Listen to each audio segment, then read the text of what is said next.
Sa gitna ng pagyanig ng lupa, sa unos at dilubyong dumarating sa ating bayan, tayo ay manalangin. Panginoon, kami ay lumalapit sa iyo. Bigyan mo po ng lakas ang mga nawalan ng tahanan, ng pag-asa ang mga nawalan ng mahal sa buhay, at ng tapang ang mga patuloy na naglilingkod para sa iba. Naway maging matatag kami bilang isang bansa na kahit anong lindol o bagyo ay hindi makapagbabagsak sa aming pananampalataya. But we also pray for our leaders and every Filipino that we may be freed from the greater disaster, the corruption that weakens our nation from within. Cleanse our hearts, O Lord, that the truth and compassion may rise above greed and deception. Let every trial remind us to stand together to rebuild not only our cities but our character as a people.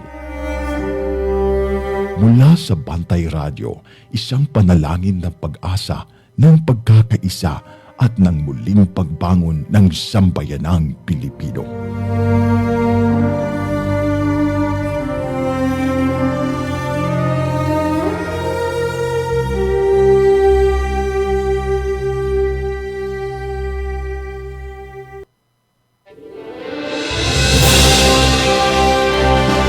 Sa bawat sulok ng ating bansa, may mga kwento ng tapang ng mga taong patuloy na lumalaban.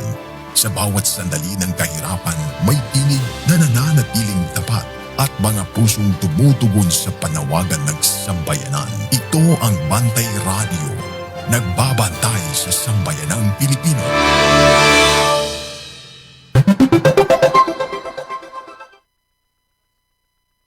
Oras sa Bantay Radio, pinasubay sa Philippine Standard Time, alas 7:02.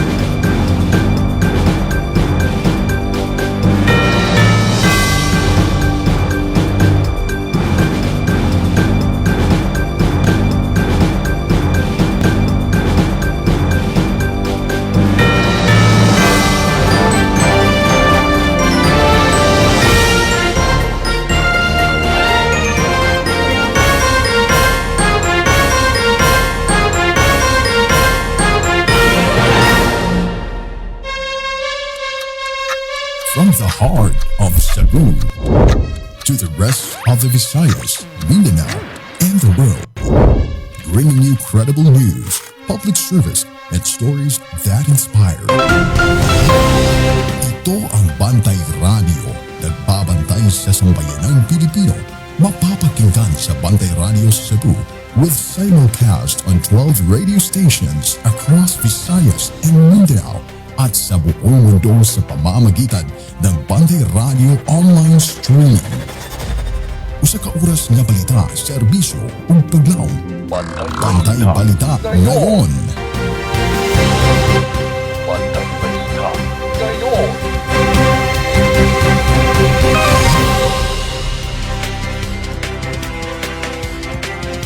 Mga higala, kumusta? Welcome sa lain na usab nga hugna sa ato ang mga balita dinhi sa ato ang tulumanon. Bantay Balita ngayon. Ramsa lang gihapon ni mga igsoon, makig-uban kaninyo hangtod ta sa alas 8 ang takna sa kabuntagon. Nining adlaw nga Miyerkules, pitsa 22 nas buwan sa Hulyo, tuig 2026. Sa magyapos na andan, kita nang hinaot nga ang tanan nga nagtanaw ni ning atong tulumanon. Anaon ta sa kahimsog sa panglawas.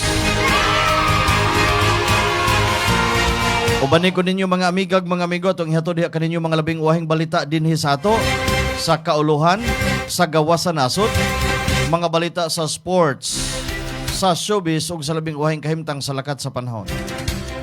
Mga balitang dalit ka nato sa Lactobiotics Worldwide Corporation. Ang tigama sa nabantog na kayong produktong Lacto Puffy. Dalit usab ka nato sa Asi Laboratories Incorporated. Ang tigama sa produktong Inzumo. Atong Sibya inyo usab nga mabati pinagi sa ato ang partner station nga nakahook up nato karong buntaga mga igsoon. Mabati ta pinagi sa 95.3 One Heart Radio DYAJ. Ug mabati makita ta tibuok kalibutan pinagi sa internet. Naka-live ang ato ang Sibya pinagi sa ato ang Facebook page Bantay Radio Cebu. Ug karon sa uluhan sa ato ang mga balita. Balita ngayon. Headlines.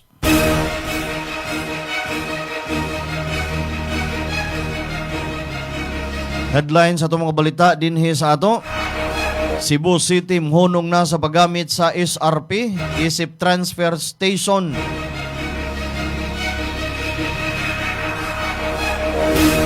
Dumanhog Mayor Gungun Hika nangayog pasaylos ihang pagkalambigit og aksidente dito sa dalan sa Minglanilla. Bantay Balita.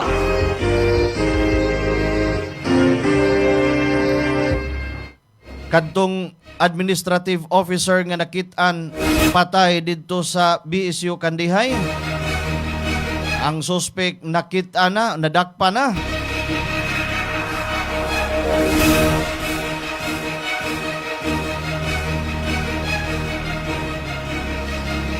Sa gawas sa nasod, Kuwait gingong giatake sa Iran ang mga planta sa kuryente ug desalination facilities.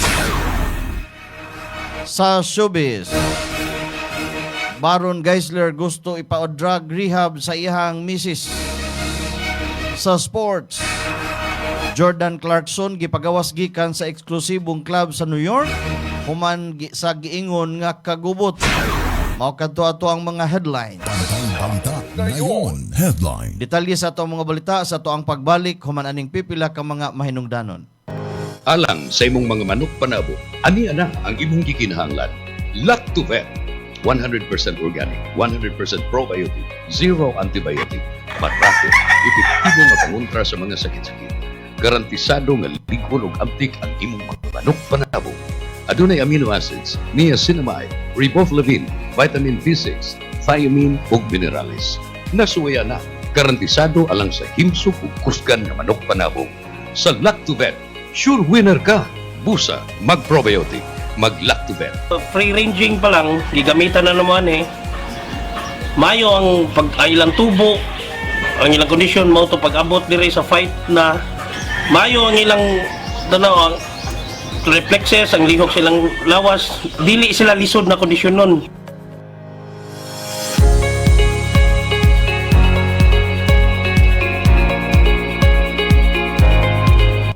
Sa Lactovet, sure winner ka.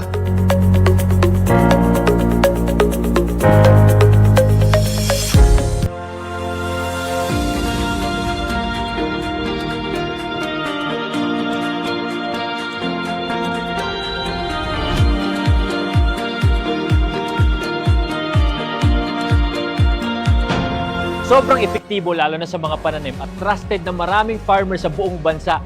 Una na dyan ay ang Lactoplant na isang organic foliar fertilizer na pumoprotekta laban sa acidity ng lupa at nagbibigay ng magandang nutrisyon na nagre-resulta ng malaking 40% increase ng pagdami ng bunga. Sunod ay ang Icon na isang organic insect control na nagtataboy ng mga insektong sumisira sa mga pananim dahilan ng pagkalugi ng maraming magsasaka. At ang panghuli ay Antika na nagtatanggal naman ng pagkalanta at pagkasunog ng dahon na sanhi ng bakterya at fungus. Lahat ng to ay non-toxic, 100% organic at higit sa lahat, safe sa kalusugan ng mga farmers. At ito pa ang good news, proud locally made nga din pala to dito mismo sa Pilipinas. Available ang Icon, Antika at Lactoplant sa iba't ibang lugar sa Luz Vimin. At available nga pala to sa online para mas convenient sa'yo. Nasa comment yung link kung saan ka makakakuha. Andito na lahat at para talaga to sa mga magsasaka sa buong Pilipinas.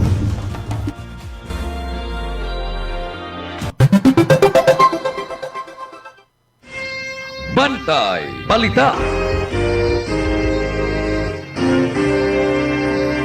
Atong oras alas 7:09 na sa kabuntagon ug karon sa detalye sa ato ang mga balita dinhi sa ato. Bantay Balita ngayon. Local news.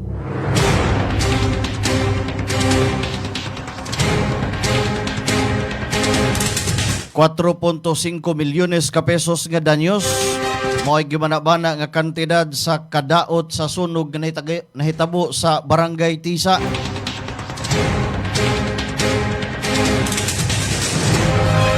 Mikabat ngadto sa 4.5 milyones ka pesos ang inisyal nga kantidad sa danyos sa nahitabong sunog nga miulbos Katipunan Street, Barangay Tisa, Dakbayan sa Sugbo kagahapon adlaw. Suma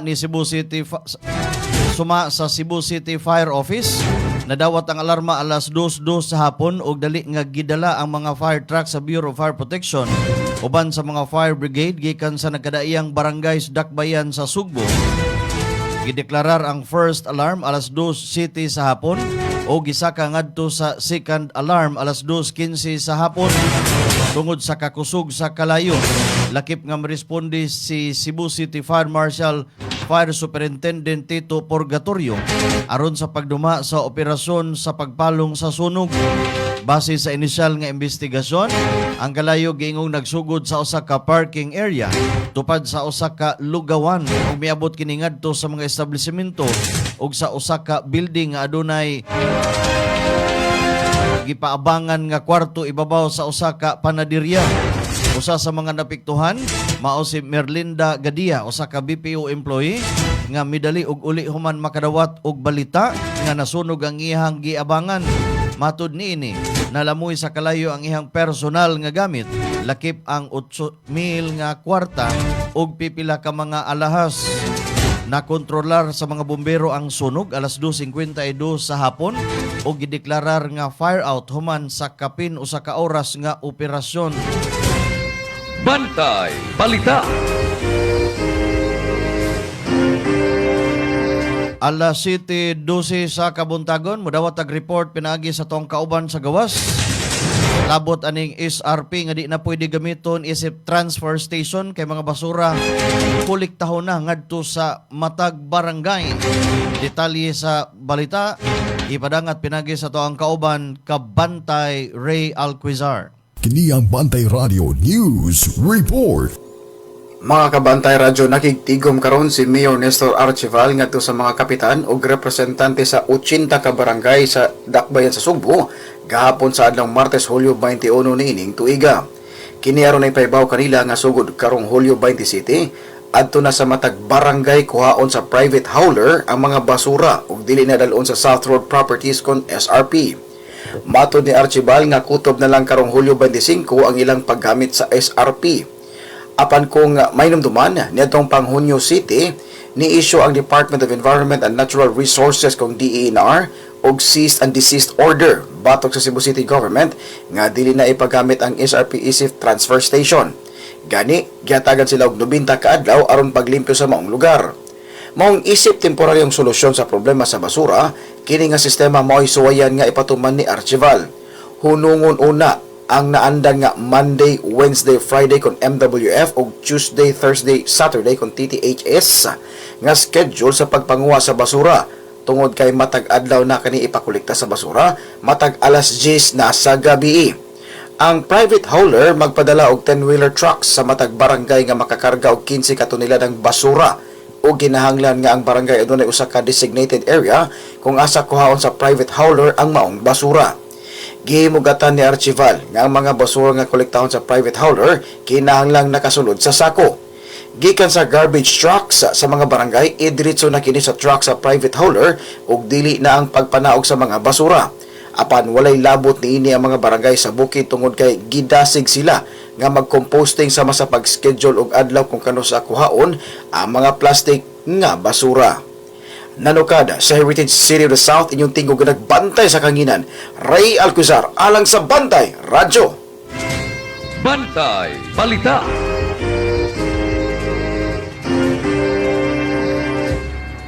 Daghang salamat kabantay Ray Alquizar sa imuhang report. Nakatod sa tong oras alas 7:14 sa kabuntagon. Padayon ta sa dugang tudling sa mga balita.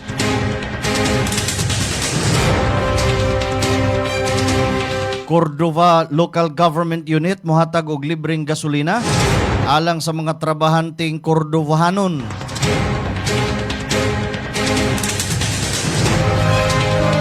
Gianunsyo ni Cordova Mayor Cesar Didoy Suan atol sa sinimana nga flag raising ceremony nga manghatag ang Cordova LGU og libreng gasolina alang sa hangtod 2,000 ka mga trabahante nga nagpuyo sa lungsod ug adunay rehistradong motorsiklo. Suma sa lokal nga kagamhanan, ang programa gituyo aron makatabang sa mga Cordovahanong empleyado nga naapektuhan sa padayon nga pagsakas presyo sa mga produktong petrolyo. Gipahibalo usab sa LGU nga dunay mga kinahanglanon og proseso nga sundon sa mga interesadong mopahimus sa maong benepisyo. Gikatakdang ipatuman ang pagpanghatag sa libreng gasolina karong Sabado, Hulyo 25. Nang hinaut ang Cordova LGU nga bisan sa gamayng paagi makatabang kini sa pagpagaan sa gasto sa adlaw-adlaw nga biyahe sa mga motorista ug mga trabahante sa lungsod. Bantay Balita.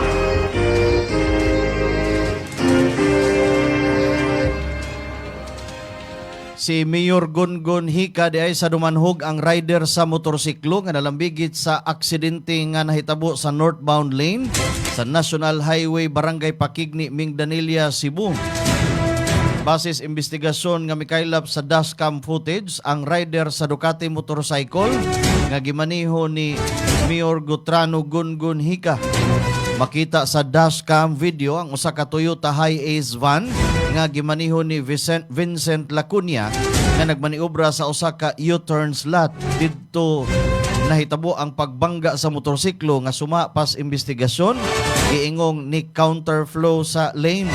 Niresponde dayon ang Minglanilla Police Station human makarawat og report sa maong insidente. Apan pag-abot sa mga investigador, wa na sa orihinal nga posisyon ang duha ka sakyanan. Suma sa kapulisan nagkasinabot ang duha ka panig nga dili na dadon sa istasyon ang maong insidente. Human misaad si Mayor Gungun Hika nga iyang akuon ang tanang gasto sa pagpaayo sa kadaot sa van sa usa ka highway nga pahayag o sa usa ka separate nga pahayag. Gipatik sa social media, giangkon usab ni Mayor Gungun Hika ang iyang responsibilidad sa nahitabo og nangayo nga pasaylo sa tag-iya og driver sa van og mipasalig nga makigtambayayong siya sa tanang angay nga legal nga proseso. Bantay Balita. Atong balikan atong kauban. May labot aning report nga anak miluba sa kaugalingong inahan dito sa probinsya sa Camotes. Detalye sa report ipadangat pinaagi ni Kabantay Ray Alquizar. Kini ang Bantay Radio News Report. Mga kabantay radyo, wala na intaway kinabuhi ang usa ka inahan human gingong gidunggab patay sa kaugalingong anak diya sa may sitio Mayahay, Barangay Sunog, San Francisco, Camotes Island, Cebu. Pasado alas 10:45 sa buntag kagahapong adlaw, Hulyo 21 nining tuiga. Ang biktima gilang si Melody Amancio, 51 anyos, utility worker sa barangay ug nagpuyo usab sa naasoy nga dapit. Samtang ang gitumbok nga suspect mao iyang kaugalingong anak nga si Kyle Eliason Luz Chavez Amancio, 29 anyos. Sa investigasyon sa kapulisan nga nakuha sa Bantay Radyo, ni gawas nga nasuko ang suspect sadyang niduol ang inahan niini sa barangay aron mangayo og tambal nga injection alang sa mental health problem sa iyang anak. Sa pagbalik sa biktima sa ilang balay, gingong nikuha og hinagiban ang suspect dayong gigukod sa inahan og gidunggab sa makadaghang higayon. Daling gidala sa tambalanan ang biktima sa mga silingan nga nakasaksi sa maong panghitabo. Apan nakabsa na jud kini sa iyang kinabuhi. Gilusad dayon sa mga operatiba ang hot pursuit operation nga hinungdan sa daling pagkasikop niini. Sa pagkakaroon mga kabantay radyo, giandam na ang kasong may kalapasan sa parricide batok sa maong dinakpan. Nanukada sa Heritage City of the South inyong tingog nga nagbantay sa kanginan, Ray Alquizar alang sa Bantay Radyo. Bantay Balita. Daghang salamat Kabantay Ray Alquizar sa imuhang report. Atong oras alas 7:19 na sa kabuntagon.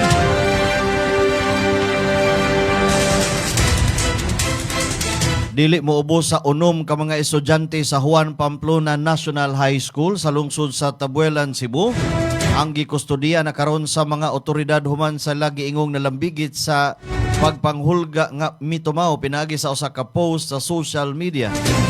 Suma sa inasyal nga impormasyon, mikatag ang usa ka post nga nag-angkon nga adunay mga estudyante nga nagdala og mahait nga higiban ingon man arma sulod sa eskwelahan.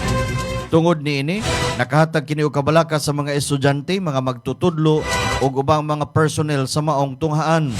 Diha-diha nga nakadawat og alarma, misanong ang Tabuelan Municipal Police Station aron beripikahon ang sitwasyon samtang gipapauli una ang mga estudyante isip kabahin sa mga lakang sa kaluwasan.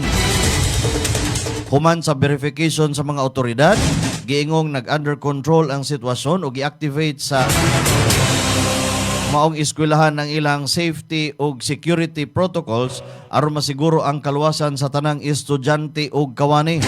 Gipasalig usab sa school administration ang mga ginikanan og publiko nga ang kaluwasan sa mga estudyante o empleyado mao gihapon ang ilang labing dakong prioridad.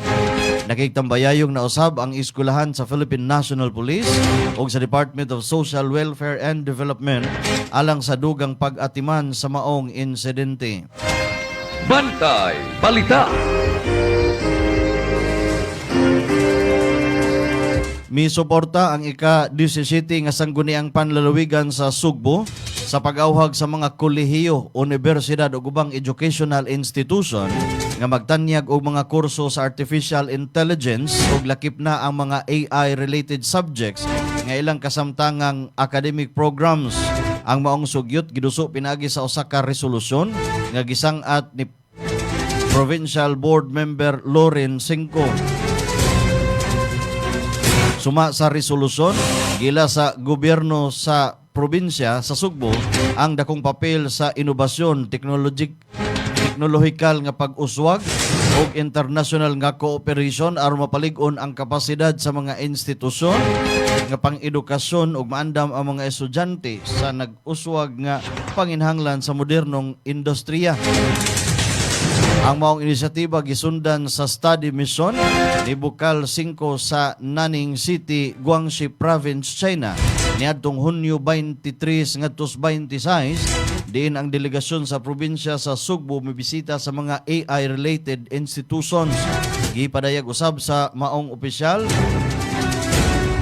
ingon man sa mga educational institution sa Nanning City ang ilang interes pagtukod og partnership ug collaboration uban sa gobyerno sa probinsya sa Sugbo ug sa mga eskwelahan sa lalawigan alang sa AI ug uban pang technological nga mga programa. Bantay Balita.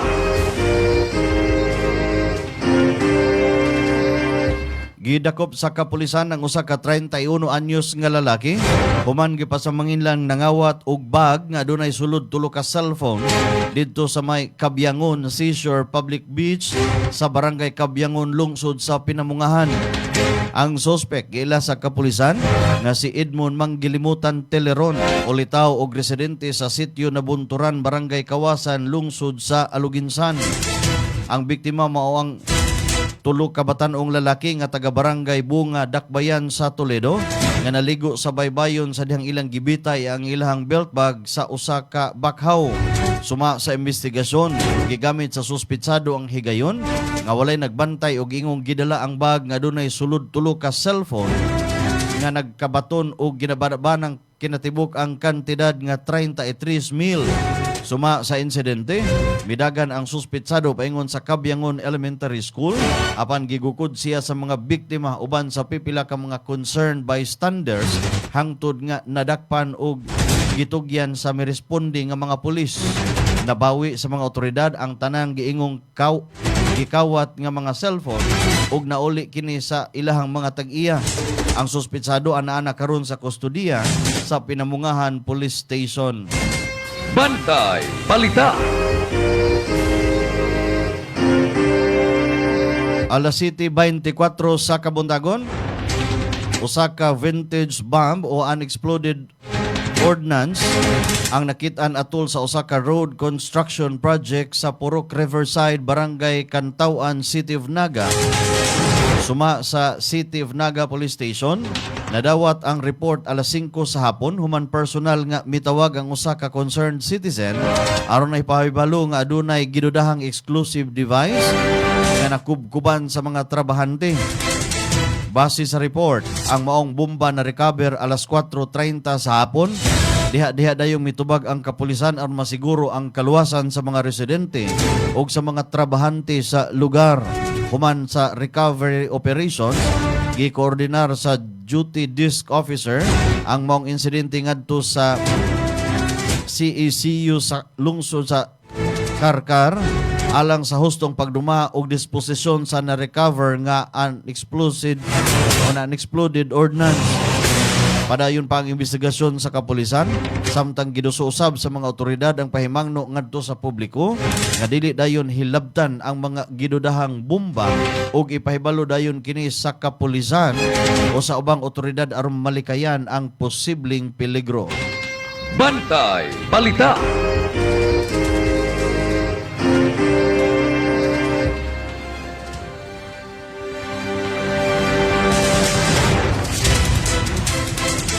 Dawat og report gikan sa tuang kauban sa gawas. Gipalig-on sa Cebu Provincial Government ang wastewater management human sa AI training didto sa nasud sa Japan.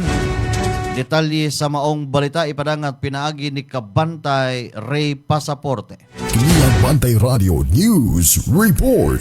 Ang kagamhanan sa probinsya sa Subo nihimo og mga lakang sa pagpalig-on sa ilang wastewater management initiatives nunot sa pag-apil ni Engineer Aldrin Barade, gitudlo nga pangulo sa Cebu Provincial Inter-LG Waterworks System Office kun CPIWSO sa Japan International Cooperation Agency kun JICA, Knowledge Co-Creation Program kun KCCP sa sewerage system sa Japan niadtong Hulyo 6 ngadto sa 17, 2026. Si Engineer Barade nagkiguban sa mga representante gikan sa Mandawi City, Cebu City, Metropolitan Cebu Water District kun MCWD o Department of Economy, Planning and Development kun DepDev sa Project for Master Plan Study on Comprehensive Sewerage System Development. Ang pagbansay-bansay kabahin sa tapang sa JICA sa pagbalambo sa usa ka komprehensibo nga sewerage master plan alang sa Metro Cebu, diin ang Mandawi City nagsilbi nga pilot area alang sa feasibility study sa proyekto. Ang mga partisipante may bisita sa mga pasilidad sa wastewater treatment ug nagtuon sa mga teknolohiya sa sewerage sa Japan, diin ang wastewater giatiman sa dili pa ipagawas ngadto sa mga suba ug kanagatan. Nakatunan usab nila kung giunsa ang putik sa impurnal gihimo nga renewable energy lakip ang methane ug biofuels aron makunuran ang basura. Matod ni Barade nga ang pagbansay-bansay nagpasiugda sa kamahinungdanon sa pagpalambo sa wastewater management aron mapanalipdan ang mga suba ug kabaybayonan sa Sugbo. Siya midugang nga ang CPIWSO karon nag-integrate sa wastewater management ngadto sa ilang mga plano ug nag-andam sa capacity building nga mga aktibidad aron mapalig-on ang technical capability sa provincial government sa sektor. Ang JICA Knowledge Co-Creation Program usa ka official development assistance nga inisyatibo nga naghatag og technical nga pagbansay ug mga oportunidad sa pagbayloay sa kahibalo alang sa mga professional gikan sa mga nag-uswag nga mga nasod lakip ang Pilipinas. Alang sa Bantay Balita sa Bantay Radio, kini sa Ray Pasaporte. Daghang salamat Kabantay Ray Pasaporte sa imong report. Atong oras alas 7:29 na sa kabuntagon. Suspect sa pagpatay ni adtong usa ka administrative officer nga nakit ang patay human kini gi-report nga nawa didto sa Kandihay. Nakita na og dadakpan na.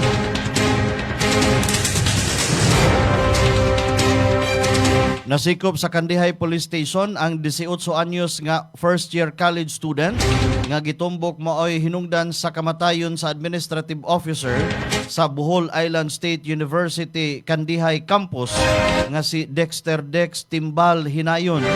Kansang patayng lawas nakaplagan sa barangay Kanulin niadtong Hulyo 21.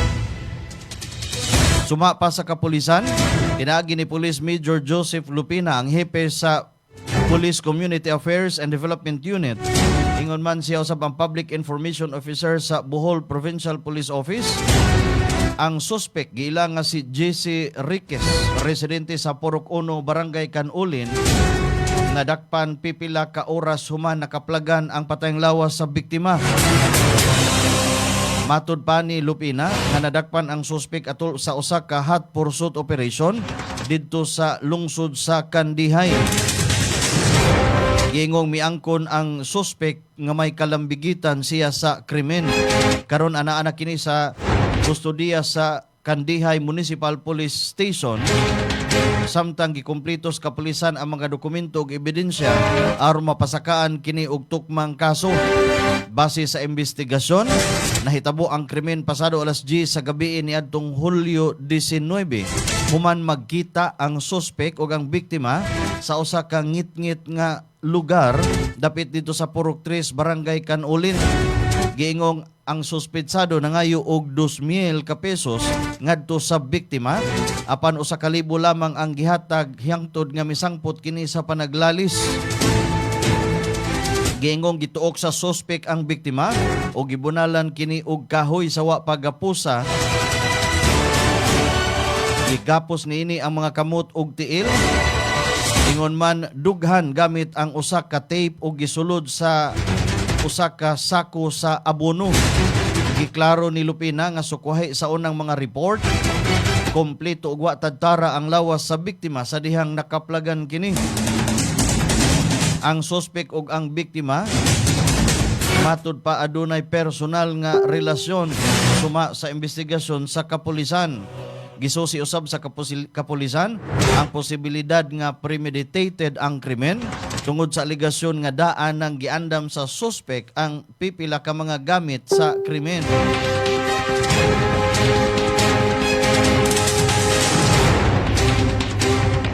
Atong oras alas 7:32 na sa Kabuntagon.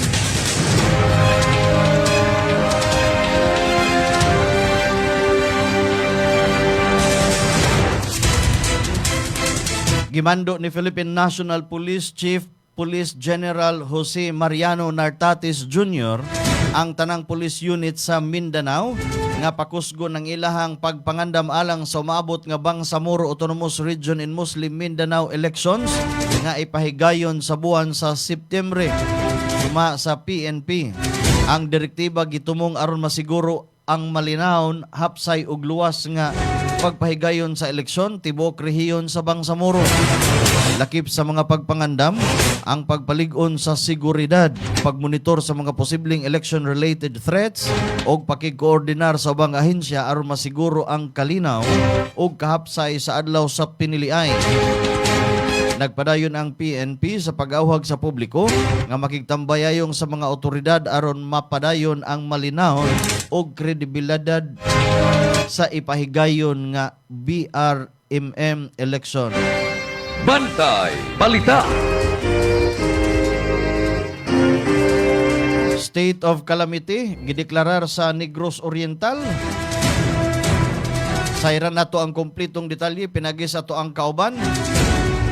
Detalye ipadangat pinagi ni Kabantay Alan Rosete. Kini ang Bantay Radio News Report. Yes, salamat na kabantayan sa itong balita karumbutaga gideklara sa Negros Oriental ang state of calamity aron madali ang pagpalit og mga kemikal batok sa RSSI nga misulong sa mga katuban sa probinsya sa Negros Oriental. Gibutyag ni Provincial Agriculture Office Chief Emmanuel Kaduyak nga ang tanan nga katuban sa probinsya ipilalom na sa chemical nga pag-spray bisan kadtong wala pa mapektuhi. Gihimo kini nga preventive nga lakang aron masigurong mapugan ang pagkaliyap sa maong piste sa ubang mga plantasyon na matod ni Kaduyak. Nakigalayon sila sa mga lokal nga kagamahanan o mga mag-uma tungod sa kakulang sa tao sa ilang buhatan base sa taho sa Sugar Regulatory Administration. Anana sa 17,125 ka hektarya ang napektuhan gikan sa kitibuk ang 48,901 ka hektarya nga gitamnan og tubo sa probinsya. Maura na ito nagkaroon ng balita karon buntag kabantayan sa lipato pasamatan ang Lacto Papi mapalit kini sa inyong mga lugar. Kini ang inyong kabarangay in action na nukadi ni probinsya sa Negros Oriental alang sa Bantay Radio. Alan Rosete. Bantay Balita. Daghang salamat kabantay Alan Rosete sa imuhang report. Naghatod sa tung oras alas 7:35 sa kabuntagon. Mayong pagpaminaw di ay. Mayong pagpaminaw, mayong pagtanaw. Fitzgerald. Philip Torion, good morning. Mayong buntag usap. Jansil Ababon, Saragosa. Joe Dennis Aguanta Jr. May pagpaminaw sa tanang mga Rohans diri sa west side of Cebu. DJ Noy, good morning. Watching from Tuburan. Balik ta karong taod-taod. Alang sa mga detalye sa itong mga balita sa kauluhan. Ato sang paminawon kining pipila ka mga mahinungdanon. May nararamdaman ka na ba sa katawan mo? Taon ng maling pagkain, bisyo, abuso sa katawan.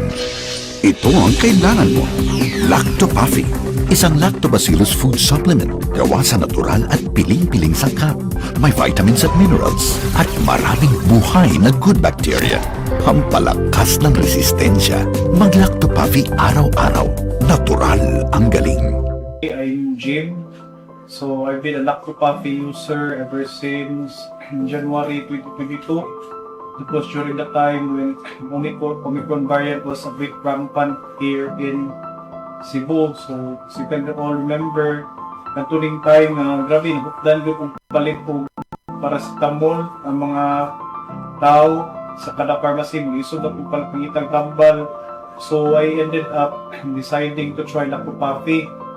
And for the grace of God, narakarang yun akong pamati ang Lactopafi. In fact, sa una, sa magsipon ko, upo, ang ako yung perming imnon is ka na mga synthetic na medicines. Pero karon di na akong take na, I've been taking Lactopafi every day.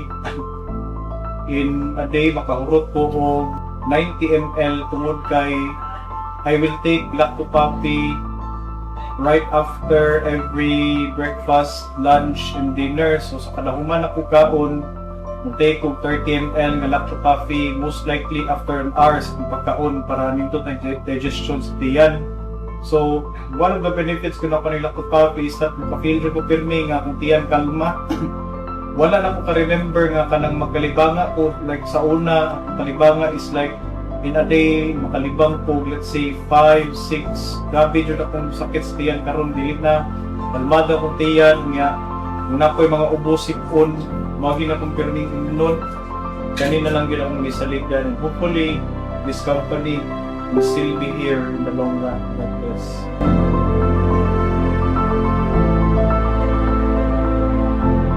Bring health into your home. Lactopafi Health Alert. Likayi ang cancer.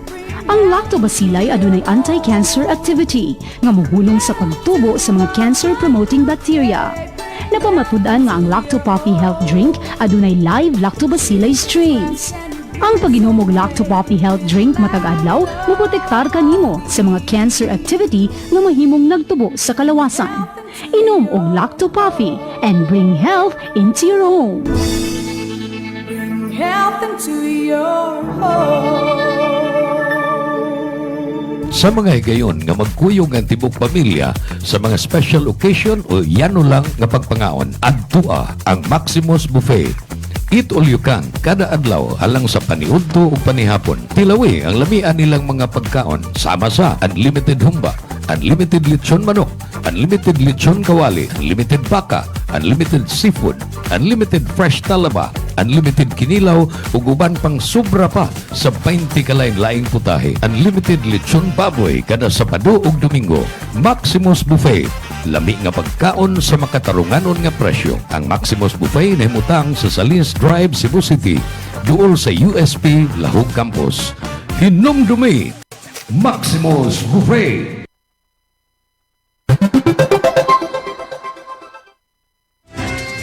Bantay Balita. Alas 7:39 sa kabuntagon ug karon sa detalye sa mga balita sa kauluhan. Bantay Balita ngayon, National News. Mitumaw ang tensyon atol sa impeachment trial human gipakita sa depensa ni Vice President Sara Duterte pinaagi kang attorney Mark Vinluan ang resulta sa social weather station nga nagpakita og 57% nga positive trust rating alang sa Vice Presidente. Atol sa cross-examination, ipangutana ni Attorney Vinluan si NBI Director Attorney Milvin Matibag kung mahimo bang ikasulti nga wa nagtraidor si Duterte sa pagsalig sa katawhan tungod kay nagpabilin siyang adunay taas nga trust rating. Mitubag si Attorney Matibag nga ang usa ka survey usa lamang ka snapshot sa opinyon sa publiko ug usa ka pilo nga panahon dili kini otomatikong nagpasabot sa kamatuoran o legal nga isyu nga gihisgutan sa kaso. Dugang paniini nangutana si Attorney Matibag nga pwede ba nga muhimo og krimen pero dili patubagon.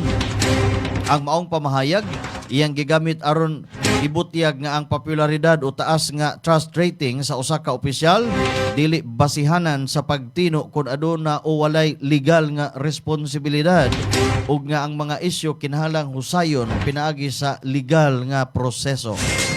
Bantay Balita. Impeachment trial suspendido sa Hulyo 27 ug 28. Mupadayon kini sa Hulyo 29.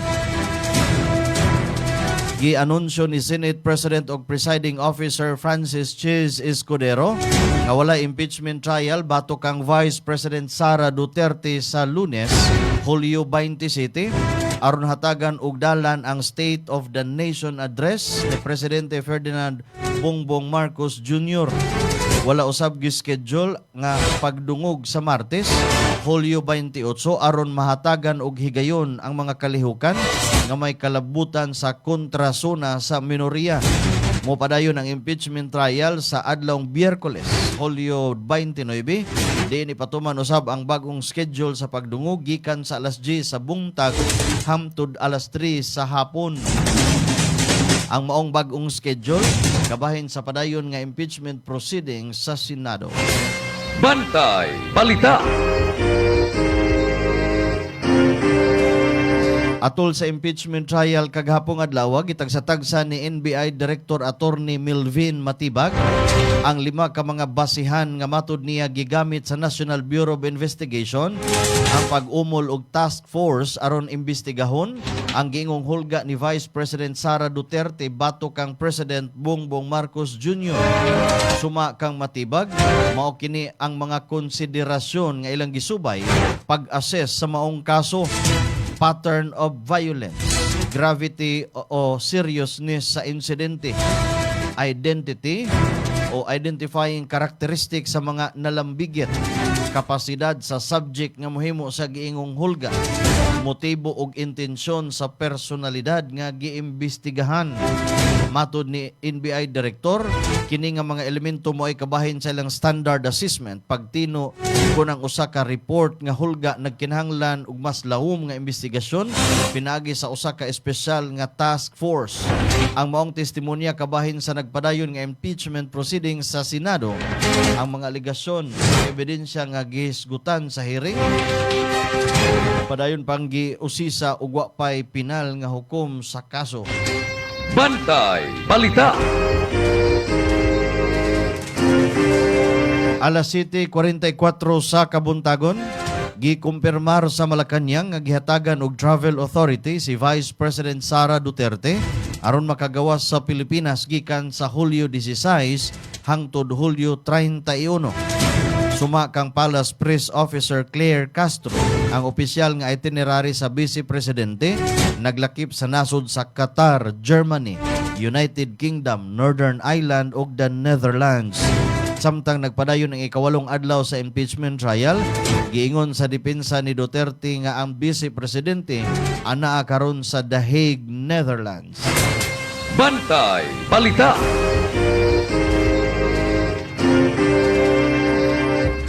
Vice President Sara Duterte pwede pang mudagan sa 2028 kung wa pay final og executory nga conviction matud pa sa COMELEC. Gibutyag ni Commission on Election COMELEC Chairman George Erwin Garcia mahimo pa nga mudagan sa eleksyon sa 2028 si Vice President Sara Duterte basta wa pay siya final og executory nga desisyon pagkondenar nga dili na mahimong iapila. Ipasabot ni Garcia nga ang usa ka kandidato dili otomatikong madisqualify sa pagdagan tungod lamang sa nagpadayon nga kaso o proseso. Kinahanglan adunay final og executory nga desisyon sa korte nga adunay legal nga epekto sa iyang kwalifikasyon isip kandidato. Bantay Balita.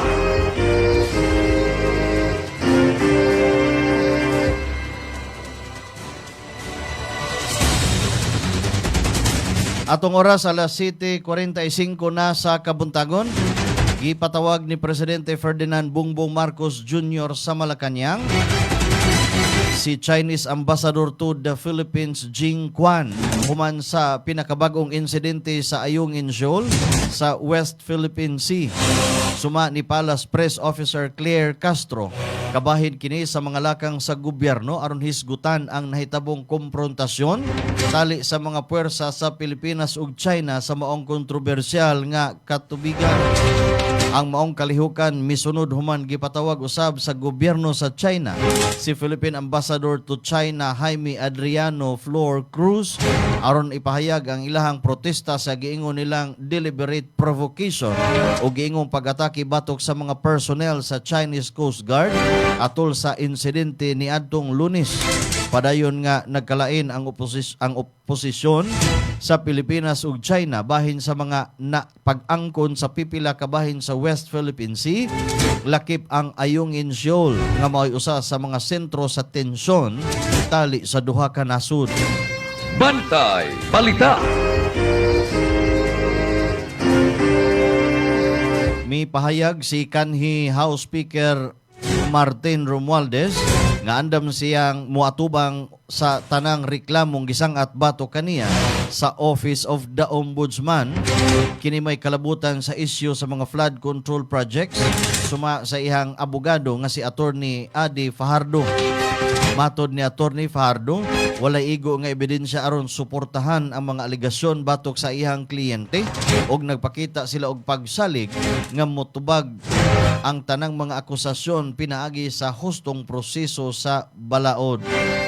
Bantay Balita.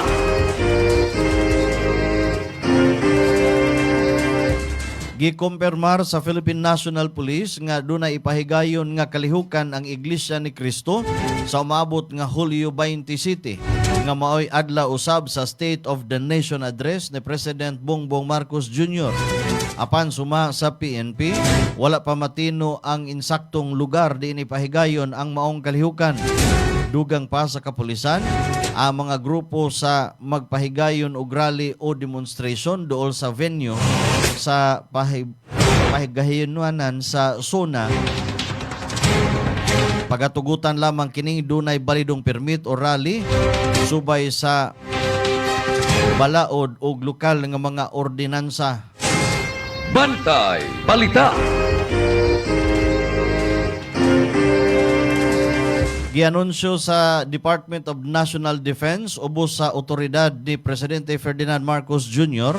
ang pagtudlo kang Lieutenant General Antonio Navarrete isip bag-ong Chief of Staff sa Armed Forces of the Philippines. Mipuli si Navarrete kang General Romeo Browner Jr. kinsa opisyal ng Meritero isip AFP Chief. Samtang gitudlo usab si Lieutenant General Donald Gumiran ang kasamtangang commander sa Western Mindanao Command isip bag-ong commanding general sa Philippine Army.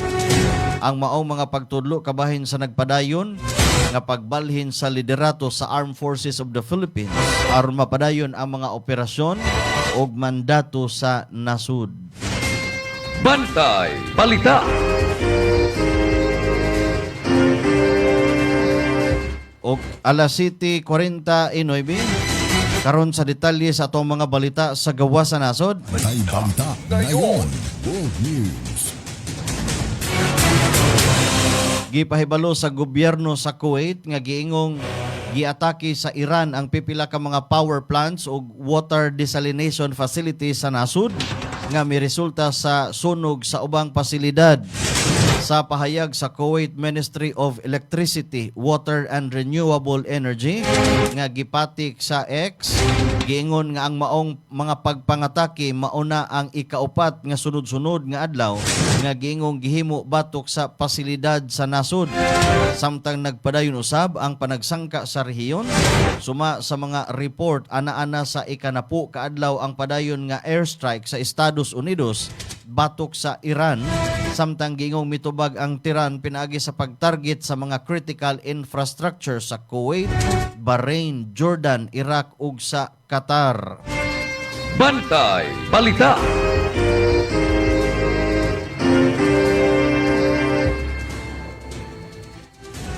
Alas 7:50 sa Kabuntagon. Arita sa mga showbiz updates. Atong sayran mga pinawahing mga balita sa balitang artista. Pinagi sa ato ang Showbiz News Patroller. Grace Bakiro, good morning. Baron Geisler gusto ipa-drug rehab sa iyang misis. Nag-viral ang komento sa asawa ni Baron Geisler sa Instagram account niya itong Sabado, Hulyo 18, 2026. Kini tungod sa awhag ni Jamie Evangelista nga dapat na nga ipa-drug rehab ang aktor. Nakadelete ni noon karon ang maong mga post. Apan na screenshot ni sa pipila ka mga netizen. Sa pagkakaroon, wala pa itubag si Baron sa mga revelasyon sa iyang asawang psychologist bahin niya. Si Baron ug Jamie nakasal sa civil ceremony niya atong Setyembre 2019. Aduna sila usa ka anak si Talitha Kumi nga 6 anyos na karon. Sa interview ni Baron niya atong Mayo 2026, kini na mahayag nga nagbag-o na siya sa tabang sa hugot niyang mga pangaliya sa Dios. Si Baron ang usa sa cast karon sa Kapamilya Action Series nga Blood vs. Duty. Sa laing bahin, Bea Alonzo ug Vincent Co wala pay plano nga magkaanak.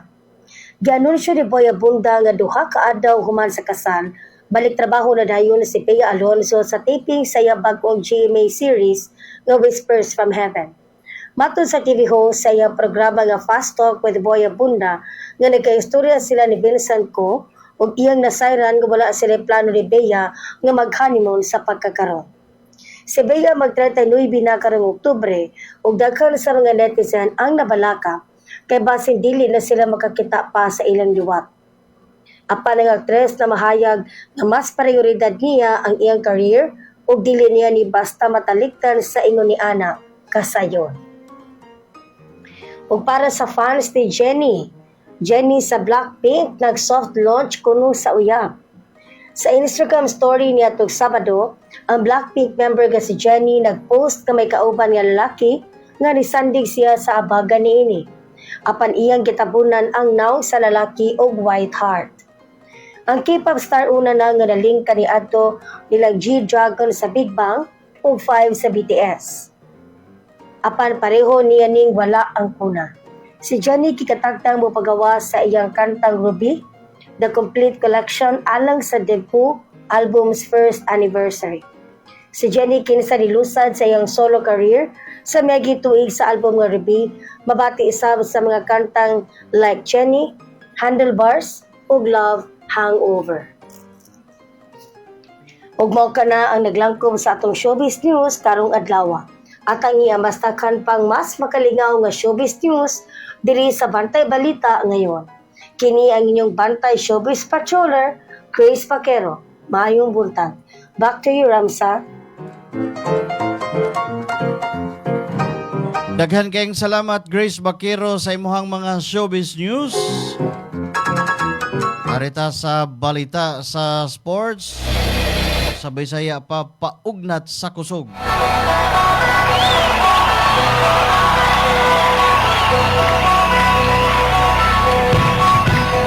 Giingong gipagawas sa mga otoridad ang PhilAm NBA player nga si Jordan Clarkson gikan sa zero band usa ka eksklusibong members-only social club sa New York City human sa usa ka insidente sulod sa maong establishmento. Base sa mga taho, misuway matud pa si Clarkson sa pagpakalma sa sitwasyon human mitumaw ang kagubot nga nalambigit sa rapper nga si Travis Scott ug sa iyahang grupo. Giingon nga dunay pipila ka kauban ni Scott nga misugod og labay og butilya nga maoy nakapaggrabe sa tensyon sud sa club. Bisan pa niini, naapil si Clarkson sa mga gipagawa sa mga awtoridad gikan sa lugar. Gikatausab nga gipagawa si Travis Scott sa maong social club. Suma pa sa page 6, nagsugod ang insidente human gikompronta ni Scott ang usa ka lalaki nga iyang gituohang nag-record og video kaniya sud sa maong club.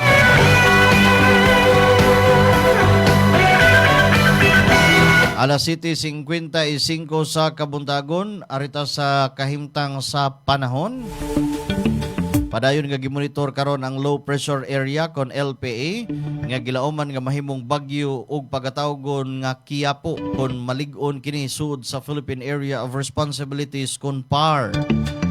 Bisan anaa pa kini sa gawas sa PAR, nagsugod na kini sa pagkuso-kuso, pagkusog sa habagat nga mahimong magdala og kusog nga pag-uwan sa Western Visayas, Panay, Palawan ug Mindoro.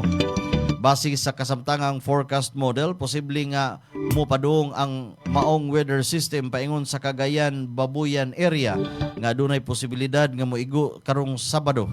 Hinoon mahimo pa kining mausab samtang nagpadayon ang pagmonitor sa lihok niini.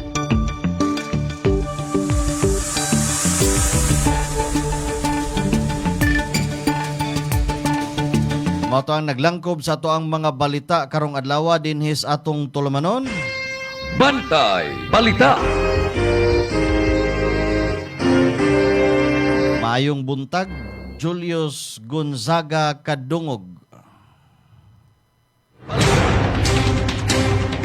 May pagtanaw og pagpaminaw ni Mudhayos. Ang ato mga balita ang inyong nadunggan. Gidalit ka nato pinagi sa Lactobiotics Worldwide Corporation, ang tigama sa produktong Lacto Puffy. Ihatod usab ka nato sa ASI Laboratories Incorporated, ang tigama sa produktong Inzumo. Ang ato mga balita hinikay sa ato ang Bantay Radio Newsroom, pinagi sa ato ang kauban Fred Letihio.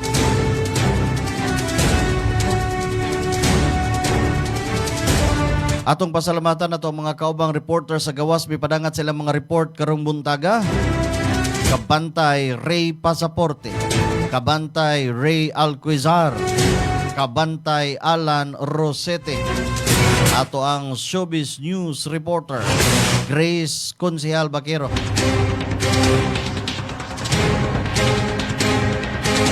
Ato sa pasalamatan ato ang partner station nakasibya nakahook up na to karong buntaga mga igsoon, mga kadagkuan ug management sa DYAJ One Heart Radio 95.3.